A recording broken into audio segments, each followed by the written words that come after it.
Halo semua, perkenalkan nama saya Dewi Sinta Samade dengan NIM 230247173, mahasiswa program studi Teknik Informatika. Pada kesempatan kali ini, saya akan membedah pemodelan perangkat lunak melalui analisis dua buah jurnal ilmiah.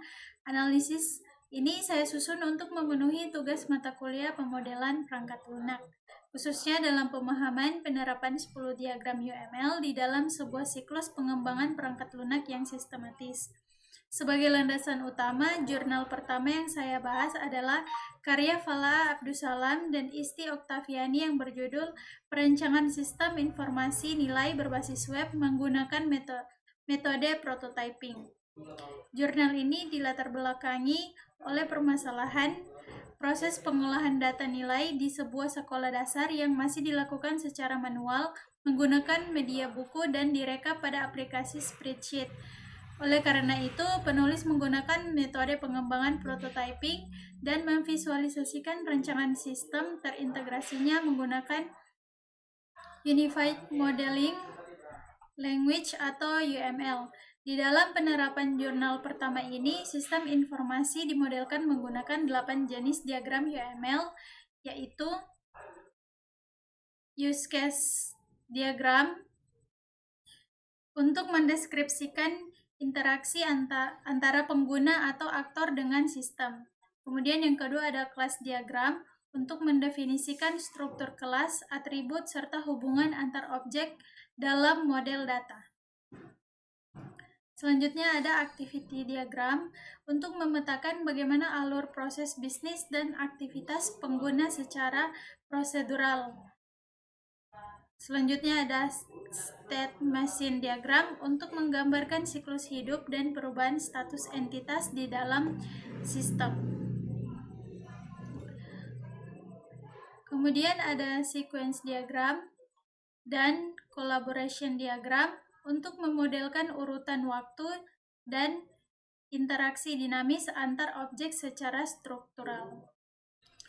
Selanjutnya ada komponen diagram serta deployment diagram sebagai representasi fisik dari struktur penyusunan kode program dan konfigurasi infrastruktur perangkat keras yang digunakan.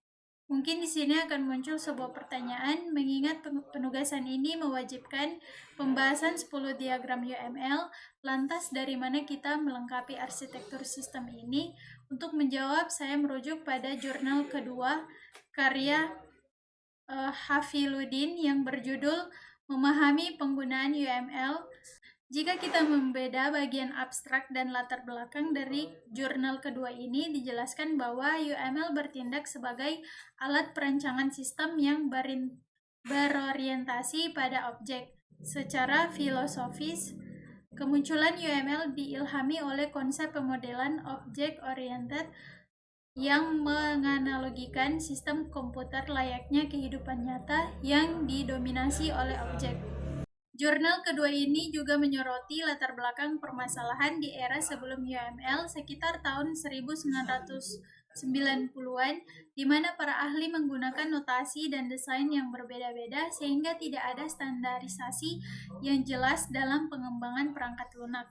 Oleh karena itu, UML digagas untuk menyatukan 3 metode pendahulunya, yaitu metode dari Grady Bodge, Jim Brumbaugh, dan Ivar Jacobson. Abstrak ini menekankan bahwa tujuan utama dari UML adalah menyediakan bahasa visual yang ekspresif untuk membantu tim pengembang proyek berkomunikasi, mengeksplorasi potensi desain, serta memvalidasi desain arsitektur perangkat lunak secara independen tanpa terikat pada satu bahasa pemrograman saja. Di dalam jurnal kedua ini pula dibedah secara komprehensif bahwa UML versi 2 sebenarnya terdapat total 13 jenis diagram yang dibagi ke dalam 3 kategori utama: struktur diagram, behavior diagram, dan interaction diagram. Untuk melengkapi 8 diagram dari studi kasus jurnal pertama tadi menjadi 10 diagram, saya menambahkan 2 diagram penting yang dibahas pada jurnal kedua ini, yaitu package diagram. Diagram ini termasuk dalam kategori struktur, Diagram ini berfungsi sebagai mekanisme pengelompokan untuk menandakan pengelompokan elemen-elemen model. Dalam konteks rekayasa perangkat lunak, diagram ini sangat berguna untuk menggambarkan tingkat organisasi yang tinggi dari suatu proyek. Kemudian ada communication diagram. Diagram ini termasuk ke dalam kategori interaction diagram. Penggunaannya serupa dengan sequence diagram, yaitu untuk memodelkan perilaku dinamis dari sebuah use case.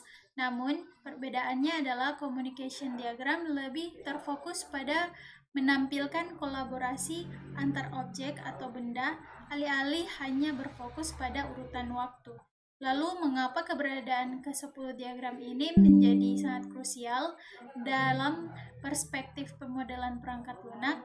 Mengutip benang merah dari kedua jurnal dan analisis yang saya pelajari, visualisasi UML ini bertindak sebagai alat dokumentasi sekaligus instrumen komunikasi yang jelas bagi seluruh pemangku kepentingan.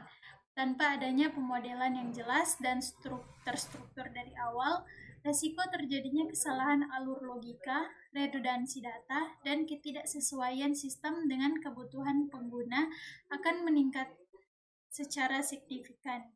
Kesimpulannya, pengembangan perangkat lunak yang baik mutlak membutuhkan pemodelan yang terstruktur.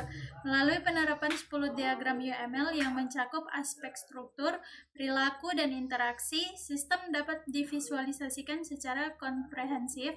Seperti yang dibuktikan dalam perancangan sistem informasi nilai, UML tidak hanya bertindak sebagai alat dokumentasi, tetapi juga sebagai bahasa komunikasi visual yang krusial bagi seluruh pemangku kepentingan. Hal ini sangat penting untuk menyamakan persepsi, memvalidasi arsitektur sistem, dan secara signifikan meminimalisir risiko kesalahan logika maupun ketidaksesuaian dengan kebutuhan pengguna. Demikian presentasi yang bisa saya jelaskan mengenai analisis 10 diagram UML berdasarkan tinjauan kedua jurnal tersebut. Semoga pemaparan ini memberikan pemahaman yang lebih mendalam mengenai pentingnya pemodelan yang komprehensif dalam pengembangan sebuah sistem informasi. Terima kasih atas perhatian Anda, dan jika ada salah kata, saya mohon